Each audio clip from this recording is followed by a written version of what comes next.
ሁለተኛ ደግሞ እግዚአብሔር የተናገረውን ነገር ሌሎች ምን ብሎ ተናገሩ? አሁን ዘፍጥረት ምዕራፍ 1 ቁጥር 26 ላይ እግዚአብሔርም አለ ሰውን በመልካችን እንደ ምሳሌያችን እንፍጠር አለ። መልካችን አለ፣ ምሳሌያችን አለ። መልካችን ብሏል አይደል? እግዚአብሔር ስንት መልክ አለው እግዚአብሔር? መልካችን ብሏል። ያው መልካችን ያው ፕሉራል የሆነ ወርድ ነው፣ ብዛነትን ያመለክታል። ስንት መልክ አለው ብላችሁ ስትጠይቁ ከ3 መልክ አለው ብሎ የሚመልስ እኔ አላጋጠመኝም።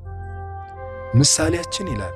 ስንት ምሳሌ ያለው እግዚአብሔር? ያው ምሳሌያችን ስለሚል ስንት ምሳሌ ያለው ብለን ብንጠይቅ አንድ ምሳሌ፣ ያ የእግዚአብሔር መልክና የእግዚአብሔር ምሳሌ አንድ ነው፣ እሱም ክርስቶስ ብሎ ይመልሳል።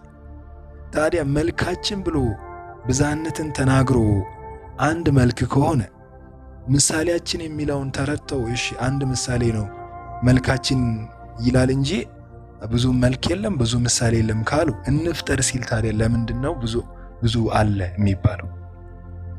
ስለዚህ ሙሴ ጻፈልን ምን ብሎ? እግዚአብሔር ሰውን በመልኩ አለ። እንፍጠር የሚለውን ደግሞ ፈጠረ ብሎ ነው የጻፈልን ማለት ነው። ስለዚህ እግዚአብሔር ምን አለ? እኔ ስንት ነኝ አለ በቁጥር። አሁን እንፍጠር ከኛ እንዳንዱ የሚባሉ ቃላቶች የራሳቸው ትክክለኛ መልስ አላቸው። በደንብ ብናያቸው አሁን ከኛ እንዳንዱ ሆነ የሚለው እኛ የሚለው ምን እንደሆነ በጣም ግልጽ ነው፣ ጊዜ ወስደን ብናይ ማለት ነው። እና ትርጉም ከመስጠት እግዚአብሔር ስንት ነኝ አለ፣ ነቢያት ደግሞ ሐዋርያት ስለ እግዚአብሔር ስንት ብሎ ተናገሩ ብሎ ማየት ጥሩ ነው።